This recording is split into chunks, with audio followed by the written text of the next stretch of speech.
जो संस्कार होता है, जो सबसे बड़े आप किसी भी बच्चे को वैल्यू दे सकते हैं, वो संस्कार ही है कि हम कहाँ से आए हैं और किस चीज के हमारे जीवन में मायने हैं।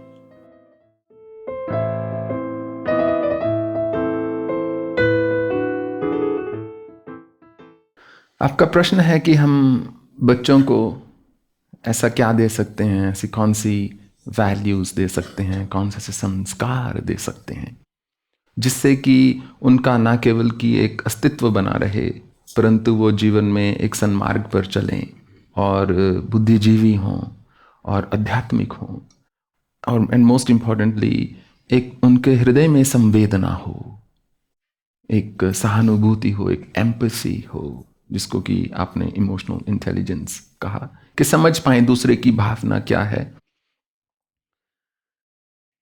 देखिए, सबसे पहले तो इस बात को समझना होगा कि बच्चे अपने माँ बाप जैसे बनते हैं। यह सबसे दुष्कर कार्य है। अगर किताबें पढ़ा के बच्चों को बदल सकते तो आप में से कोई यहां ना बैठा होता।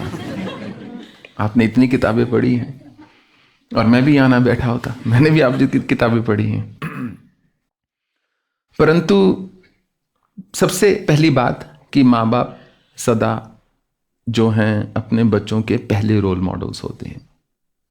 जब बच्चों को दुविधा आती है कि ये वो नहीं कर रहे जो कह रहे हैं और मुझे कह रहे हैं झूठ मत बोलो, खुद हर दूसरे शब्द पे झूठ बोल रहे हैं, तो उस समय फिर एक ऐसा अंतराल आता है उनके जीवन में कि माँ बाप उनके रोल मॉडल नहीं रह जाते।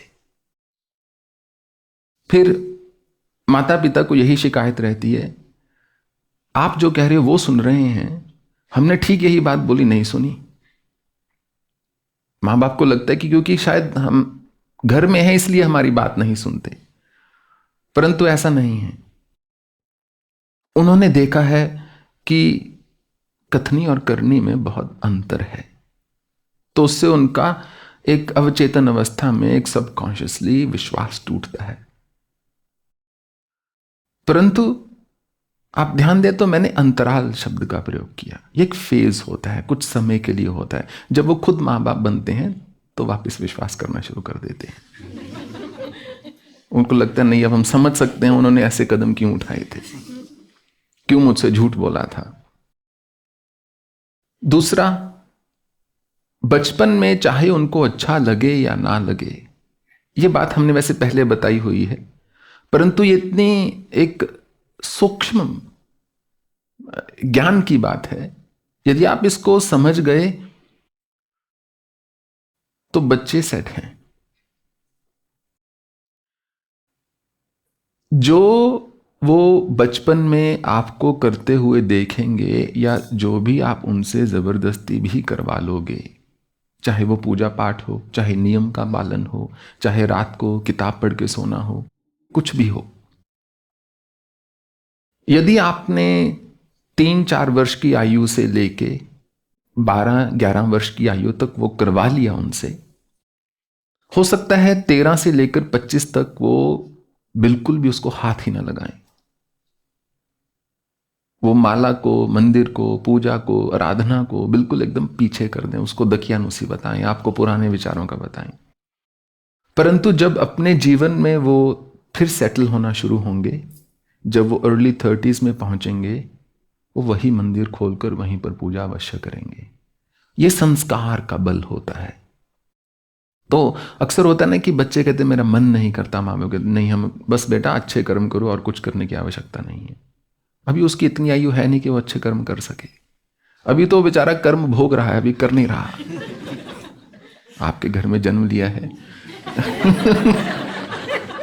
अच्छे दृष्टिकोण से भी 12 वर्ष की आयु तक कर्म भोगना होता है, क्योंकि एक बहुत साल पहले हमने आपको कथा सुनाई थी, मांडव्य ऋषि थे, वो बैठे हुए थे ध्यान में और कुछ चोर जो हैं वहां से गुजर रहे होते हैं। वो देखते हैं ऋषि तपस्या में बैठे हुए हैं और वो कहते हैं कि इनसे आशीर्वाद ले लिया जाए।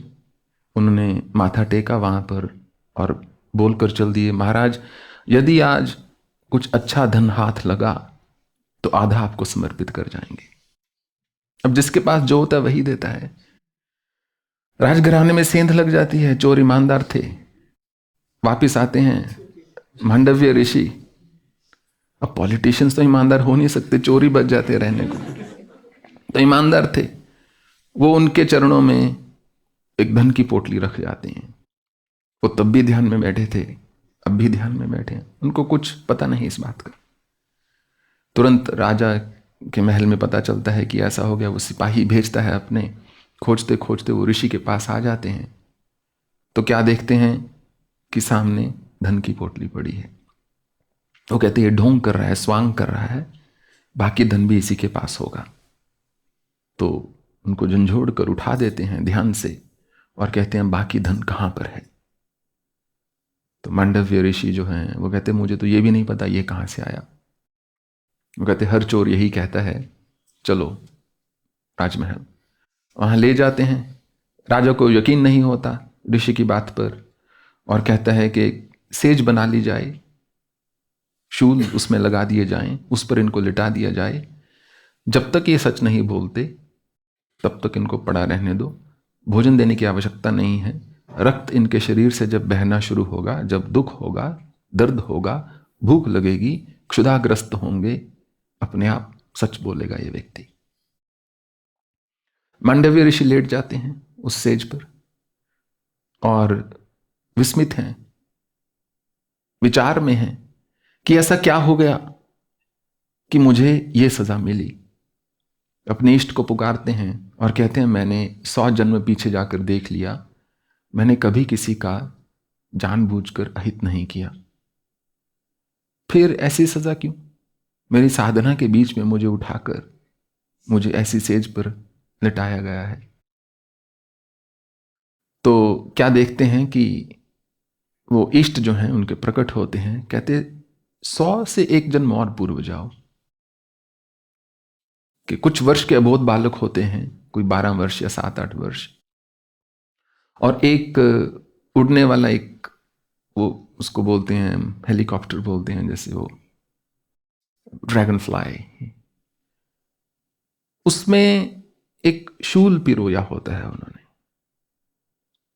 और शूल पिरोने पर वो जो जीव है तड़प कर जोर जोर से पंख को फड़फड़ा रहा है, और ये बालक हैं, ये हंस रहे हैं।